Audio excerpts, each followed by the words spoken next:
Knowing that Ryan Coogler is an adamant researcher, one of the earliest questions I had after getting out of Sinners was, how much of that was real? I mean, were there actually black gangsters in Al Capone's Mafia? Was the magic of the film, from Annie and Remick, based in real practices? And most confusing, were there actually Chinese families in 1932 Mississippi? This is not part of the commercial! Is something you're making your life miserable? You want somebody take me!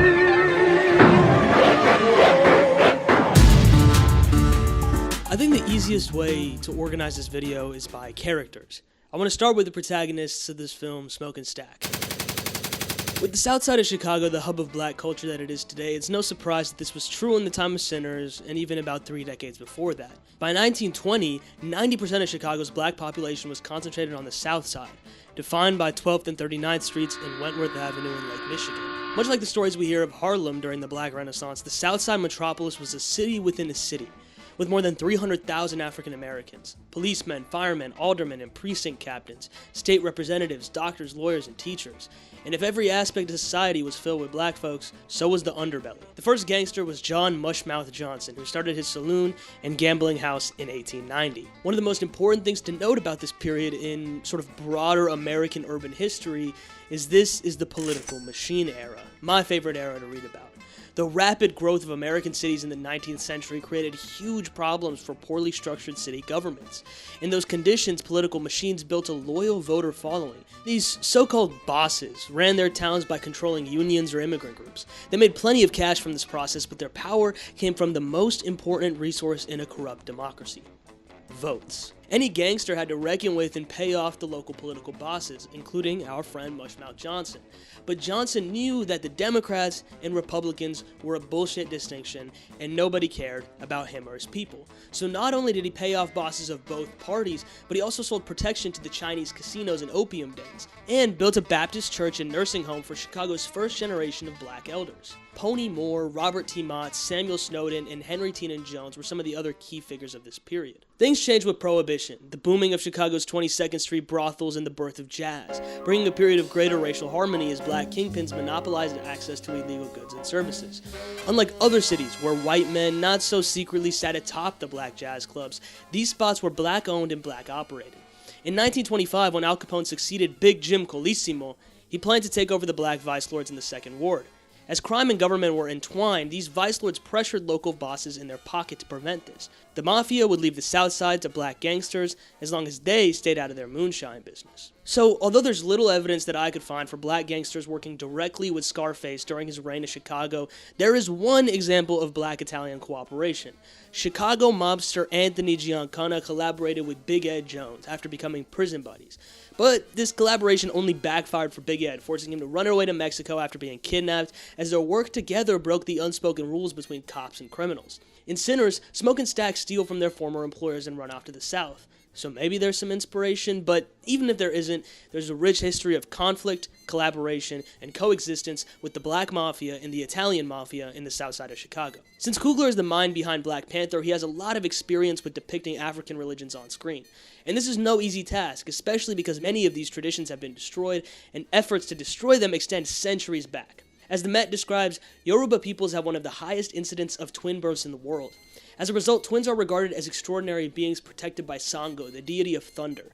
They are believed to be capable of bestowing immense wealth upon their families or misfortune to those who do not honor them. Powerful spirits in life, twins are honored with carved memorial figures when they die. He's mentioned in interviews that this film is dedicated to his uncle James, but also his 2 aunts, identical twins around whom he came up. Although there's this familial connection, there's a lot to derive from the fact that Sinners relies on a dual Michael B. Jordan performance. When we read about the almost oracle-like mythos surrounding twins, the conclusion of this film seems like a foregone one. They brought destruction upon those who didn't honor them, but the one who showed them the most respect, Sammy, was ultimately bestowed success, wealth, and a long life. But those who survived needed more than twin luck. Annie's charms, magic, and knowledge saved them for as long as possible that night.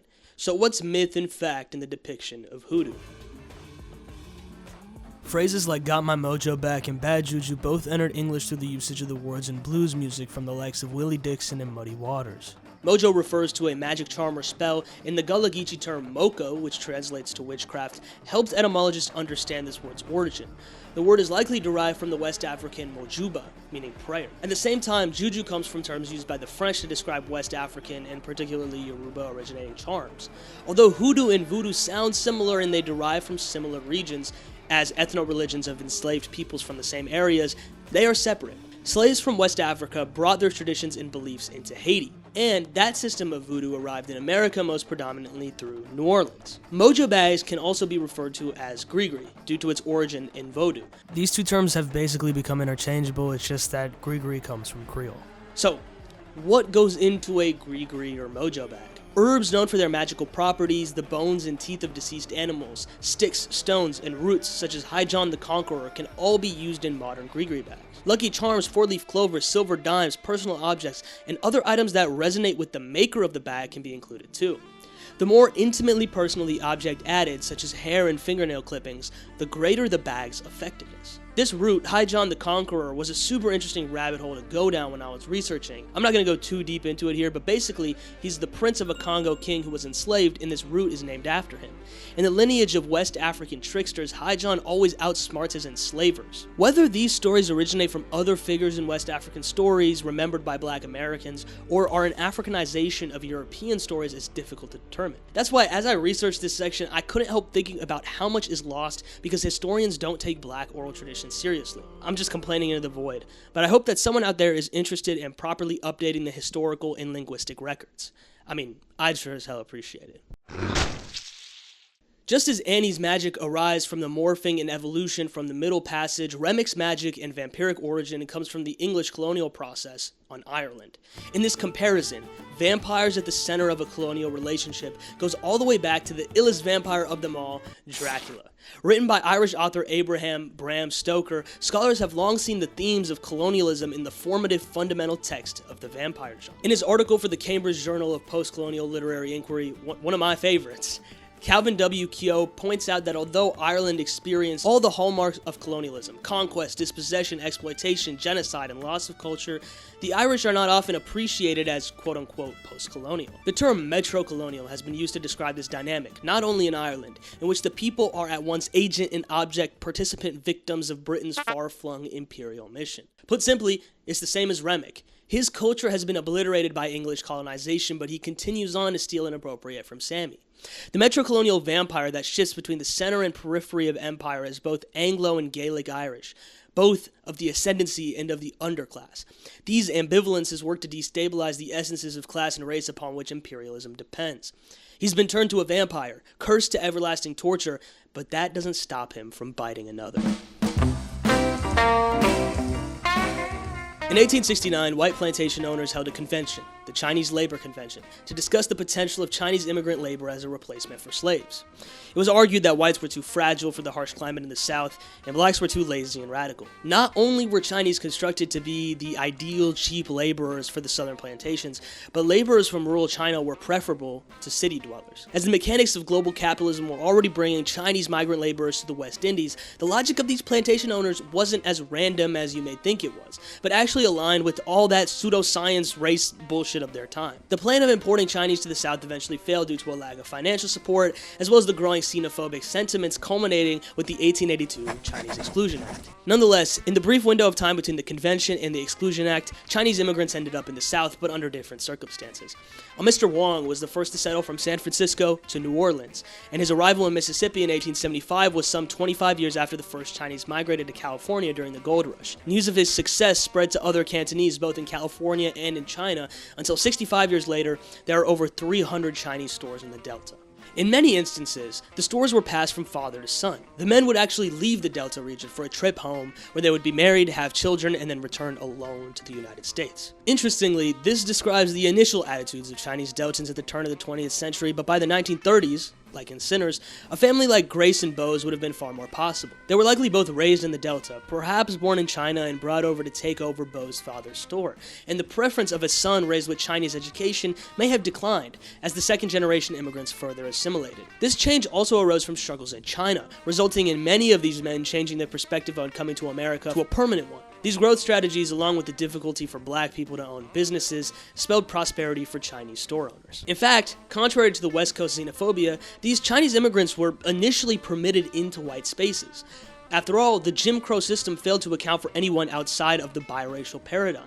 But eventually, the law caught up. Decided on November 21st, 1927, Lum v. Rice found that states possessed the right to define a Chinese student as non-white for the purpose of segregating public schools. Former President William Howard Taft, who was Chief Justice at the time, essentially indicated he saw absolutely no difference between Chinese and African Americans. But the Chinese didn't see it that way. Most Chinese immigrants bought into the mindset of the segregated South and figured that if whites get a school and black people get a school, then we should get our own school too. In the coming decades, schools specifically for Chinese students were created through religious institutions. Case in point, the 1941 article Status of Chinese in the Mississippi Delta reports 10 years ago Chinese were both members and communicants of the First White Baptist Church of Cleveland, Mississippi. Today, they are still members of the church, but they must attend a special service. Although there was leeway and nuance depending on the individual, the broader legal and economic framework still oppressed them. With Sinners, I would describe Coogler's representation of Grace and Bo as a partial reclamation. To be fair, you could explain their attempts to get into white spaces as parents trying to avoid the horrific underfunding and conditions of black schools in the Jim Crow South.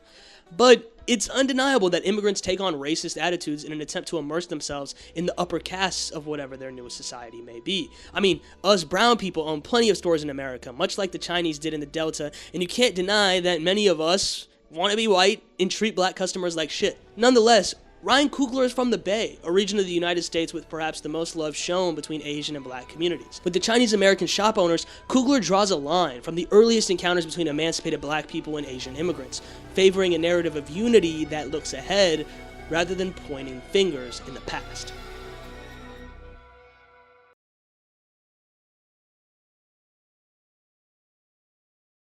The gypsy woman told my mother before I was born. I appreciate y'all watching this video. I've got another cultural context video, much like this one, up already for Monkey Man, something much closer to my own culture. Check that one out if you'd like, but that's also like my best performing video ever, so I feel like y'all have probably already seen it if you guys are subscribed. With that being said, I've got a big video essay that I'm very excited for coming out beginning of next month. And I hope y'all come back for that one. If you're a fan of the researched, the culture, the film in one place, and I think y'all will like this one. Again, thank you for watching.